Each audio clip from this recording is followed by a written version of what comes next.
que nos parece mucho... Con Mauricio, una pregunta específica sobre el sistema de alerta y monitoreo del río Pilcomayo y su rol en las inundaciones.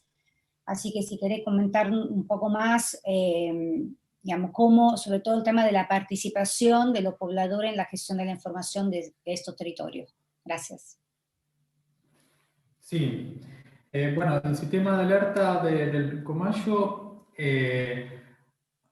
a ver, para generar las alertas, cruza tres fuentes de datos. Un continuo monitoreo de las estaciones meteorológicas, las hidrológicas, las alertas que se generan en la cuenca alta del Pilcomayo, los sensores remotos, o sea, satélites, radares que van dando mucha información también de cómo se mueve el río, ¿no? Pero después es clave, tanto por los kilómetros que tiene el río, por las características de llanura que no se sabe bien, no se puede predecir por dónde va a desbordar, ¿no? Porque dependió de cómo se generaron los sedimentos, de cómo, de obras a veces no planificadas o que se estuvieron haciendo, bueno, por cuestiones naturales. Eso es clave, como van informando los pobladores que a lo largo de muchos años se fueron formando, tanto en uso de tecnología como de GPS, de transmisión de esta información, del entendimiento de mapas y de imágenes satelitales, porque son pescadores, porque están trabajando o sus comunidades viven cerca del río, son los que van informando qué está ocurriendo, ¿no? Con el río, por dónde se mueve, por dónde desborda. Esto en las cuestiones para monitoreo del movimiento del río, pero también hay todo un trabajo hecho relacionado con el desplazamiento y la dinámica de los peces, y por lo tanto toda la economía relacionada con la pesca, ¿no? Y estos son personas que se fueron formadas en los últimos 10, 15 años y que son informantes, ¿no? Hay distintos canales, desde la DAP que les mencioné, desde un grupo de Telegram, hay también de WhatsApp, donde sirven tanto para comunicar las alertas como para recibir los aportes de los pobladores locales. Muchísimas gracias. Para Ana Bucher, una pregunta específica respecto a los análisis sectoriales que mencionó en su presentación. Hay una pregunta respecto si el sector del turismo está contemplado en esos análisis. Ana. Sí, gracias. El turismo ha sido uno de los sectores que en los últimos años realmente ha empezado a ser líder en temas de cambio climático. Y existen varios proyectos del Banco Mundial que se están enfocando en cómo el sector turismo se puede transformar, sobre todo en cómo promover la acción. O sea, tenemos casos, bueno, por ejemplo, Costa Rica es un país altamente turístico, pero es altamente en desarrollo verde, y son ejemplos que estamos trabajando con países donde el turismo es clave en transformación, en tanto medidas de adaptación, pero como de mitigación. En Argentina no estoy al tanto, pero si me pueden escribir, también puedo facilitar algunos proyectos que sí exactamente en turismo y cambio climático. Y hay una pregunta sobre datos, pero lo voy a responder en el chat, así también le paso la página web de la plataforma. Perfecto, gracias. Para Lea, de Soledad Fernández, la pregunta respecto a cómo impacta la migración ambiental a nivel cultural en los migrantes, ¿no? Los proyectos de migración ambiental contemplan también, pregunta Soledad, en cómo conservar y fortalecer bueno, los aspectos culturales, ¿no? Que seguramente inciden en todo lo que son las migraciones ambientales. Pues Adelante, Lea. muchas gracias por esta pregunta sumamente interesante y amplia también. Es verdad que en caso de migración ambiental, pero también en otros casos de migraciones involuntarias, realmente la migración se puede vivir como un desarraigo bastante violento y es aún más el caso para, digamos, comunidades indígenas o poblaciones que tienen un vínculo especial realmente a su tierra de manera física. También, bueno, decir que se puede trabajar esta cuestión trabajando, por ejemplo, con las diásporas, las comunidades de un mismo país de origen en el país receptor. Esto es un ángulo que ha sido trabajado por varios proyectos de migración, en particular en el Centro Internacional para el Desarrollo de Políticas Migratorias.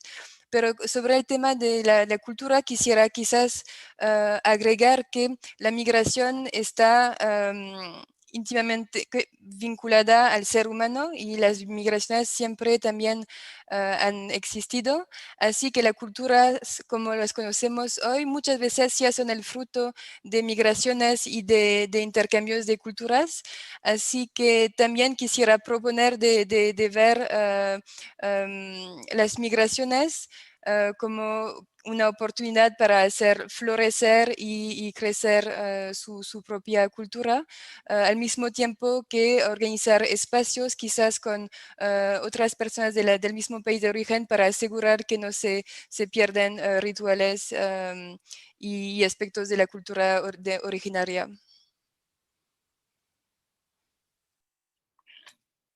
Por supuesto, sí, muy interesante. Bueno, como antropóloga además, aporto que es interesante también considerar no solamente la conservación de los aspectos culturales, sino la visión desde la distinta cultura de lo que el desastre o la emergencia climática, ¿no? Significa, y bueno, y que sea una herramienta clave también para el desarrollo de las herramientas de intervención. Así que sí, como vos bien dijiste, Lea, es un tema muy amplio. Ojalá lo podamos profundizar en otra oportunidad. Pasamos a la última pregunta para Iván, de Yamila Contreras, respecto a si existe una base de datos digital en red donde las distintas instituciones puedan compartir la información necesaria para la planificación, ¿no? Para el desarrollo de los planes de adaptación. Iván. Gracias, Fabiana. Sí, justamente estoy aquí con mi colega, con Nelson Flores, que es uno de los encargados de los planes, y le estaba consultando justamente esta consulta de Yamila, y la verdad que no tenemos una base digital de ese tipo, y estamos viendo que sería interesante crearla. Igualmente, con Nelson Flores acá, o con Nelson de Salta, con Nelson Salvatierra de Salta está toda esta información disponible. Y bueno, todo lo que se ha trabajado con mapas de riesgo y todo para la creación de los planes en cada lugar, ¿no? También he visto una pregunta con relación a los mapas de riesgo. Con el PROADAPT, además de hacer los planes de adaptación al cambio climático, se han desarrollado mapas de riesgo concretos para prácticamente todas las localidades del Gran Chaco que están siendo integrados a los planes de adaptación, y creo que ahí Mauricio puede tener esa información disponible. Muy bien, muchas gracias. Bueno, realmente ha sido muy interesante, son muchos los temas que se han tocado, muy amplios todo. Me toca un poquito sacar las conclusiones y en 2 minutos, lo cual no es tan fácil. Yo tomaría, me parece, como columna vertebral la propuesta que presentó Anna Bucher de las 4I, porque me parece que es una buena herramienta también para que nos llevemos y para que nos focalicemos en algunos aspectos, ya que hay temáticas creo que han sido transversales a las 4 presentaciones. Ana nos habló de las 4I, que son información, instituciones, inversiones e inclusión, ¿no? A la hora, cuando tenemos que pensar en los retos que tenemos que enfrentar para la adaptación al cambio climático y a la reducción de los riesgos, tener en cuenta estos 4 niveles, creo que digamos, es una herramienta fácil para memorizar. Si bien cada tema es muy complejo. Ha abierto el panel Mauricio hablándonos justamente de la problemática de los datos, no solamente cuando hablamos de información, y los 4 disertantes lo han trabajado, no es solamente la falta de datos, entonces obviamente que también hay una transversalidad y una interconexión entre los distintos ejes, pero cuando hablamos de datos, hay falta de datos, por lo cual son necesarias inversiones para recolectar estos datos, ¿sí? Y al mismo tiempo el desorden respecto a los datos que ya están disponibles, con esta diapositiva muy emblemática que nos ha mostrado Ana. Entonces la necesidad de poder no solamente recolectar más y mejores datos, pero sino también cómo administrarlo y transformarlo en una herramienta útil, ¿para qué? Para los tomadores de decisiones. La plataforma también que nos mostró Ana del Climate Change Knowledge Portal del Banco Mundial, o la experiencia SNIA de Uruguay, digamos, hay varias experiencias, entonces creo que los disertantes nos mostraron caminos hacia justamente el trabajo en el manejo de los datos, de la información, para que sean herramientas ágiles para poder tomar decisiones, como también nos mostró Iván, para planificar las intervenciones para la adaptación al cambio climático. Las experiencias presentadas y los datos nos muestran que cada vez más los tomadores de decisiones necesitan datos actualizados en el menor tiempo posible. Entonces la gestión de la información de los datos, creo que todos los disertantes han mostrado cuán importante y urgente es. El tema de instituciones también ha sido súper interesante, con distintos aportes, desde nuevas instituciones, como decía Anna Bucher, como las instituciones de finanzas, ¿no? Que por lo general no son tan consideradas a la hora de pensar el cambio climático, pero también nuevas institucionalidades, como mencionó Lea, y también nuevos enfoques, como enfoque de redes, ¿no? que nos planteó fuertemente Mauricio al comienzo, hasta como un reto y como un desafío. ¿Qué tipo de sociedad? Más sociedad, dijo Mauricio, tenemos que construir. Y yo quiero traducir un poco este concepto en nuevas institucionalidades, no solamente considerar nuevas instituciones que no han sido tradicionalmente involucradas en el diseño de política de adaptación al cambio climático, sino también construir nuevas formas de relacionamiento entre instituciones y crear además nuevas institucionalidades. La distinta experiencia nos ha mostrado la riqueza del trabajo en red y la necesidad al mismo tiempo, ¿no? Y el otro tema, bueno, de las inversiones relacionado a la finanza, creo que también es un tema que siempre tenemos que tomar en consideración, no solamente como un costo, ¿no? Muchas veces el cambio climático, la política de adaptación son visibilizadas por los decisores políticos como una carga adicional, sino como bien nos planteó Ana, también el cambio climático puede ser una oportunidad, ¿no? Y nos presentó, varios disertantes también mostraron esta visión, este enfoque de la oportunidad, ¿no? Si bien sabemos que nos enfrentamos con grandes desafíos problemáticos, pero buscar, ¿no? el punto de entrada en la oportunidad. Y en términos de financiamiento, bueno, Ana nos mostró algunos números interesantes. Por ejemplo, desde el Banco Mundial están pensando, digamos, tienen planificado el 2023. Ana, si registré mal algunos datos, por favor, complementalo, pero que el Banco Mundial tiene previsto llegar a aumentar de un 30% los financiamientos a iniciativa climática para el 2023, o sea, en los próximos 3 años. Es como un indicador para considerar que hay oportunidades de acceso al financiamiento para las intervenciones para aumentar la adaptación al cambio climático. Y por último, la inclusión. La inclusión creo que, bueno, también ha sido un tema transversal, no solamente pensando en la inclusión hacia o de los sectores más vulnerables, que han presentado todo disertante, en particular Lea nos ha mostrado los números, ¿no? Respecto a la mayor vulnerabilidad de la mujer y de las niñas y niños en las emergencias climáticas.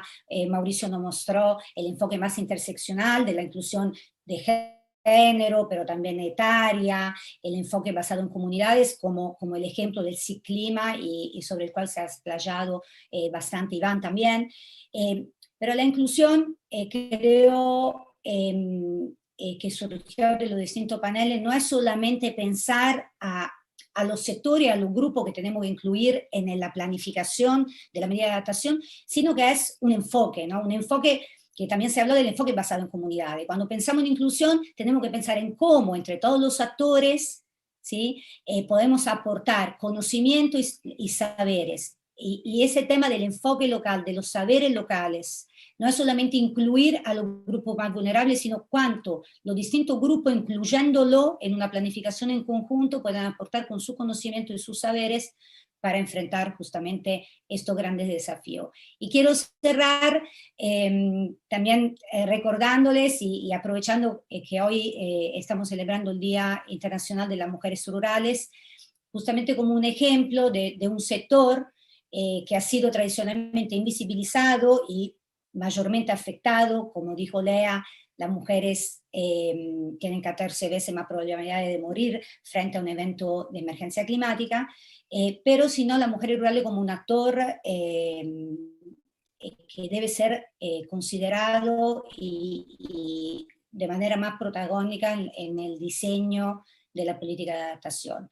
Así que hoy, como coincide en la celebración de este día, quería cerrar mencionando y recordando un actor emblemático que son las mujeres rurales para que sean protagonistas de la política también de adaptación, como un reto además que tenemos para pensar para adelante. Así que muchísimas gracias a los disertantes, a todos los participantes, que en realidad han sido muchísimos y se han mantenido a lo largo de las 2 horas.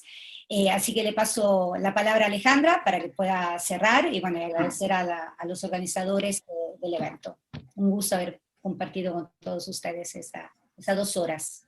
Tenemos 2 minutos nada más de atraso. Te paso la palabra, Alejandra. Gracias, Fabiana. Agradecerle a nuestros panelistas realmente distinguidos, haberlos escuchado, realmente fabuloso para nosotros. Pero bueno, estamos quedándonos sin tiempo y queremos recordarles que el foro va a estar disponible a través del canal de YouTube. Ahí vi que lo están compartiendo también por el chat para que puedan acceder. Invitamos a todos a participar del próximo panel que será el jueves 22 de octubre, enfocado a la ayuda humanitaria. Vamos a tener disertantes de UNICEF, Naciones Unidas, la Federación Internacional de Cruz Roja, Church World Service y Red Esfera. En nombre de la Subsecretaría de Defensa Civil de Salta, Argentina, agradecer a FONPLATA, a la Universidad Provincial de la Administración Pública, UPAP, y a nuestros panelistas del día de hoy y a todos los participantes.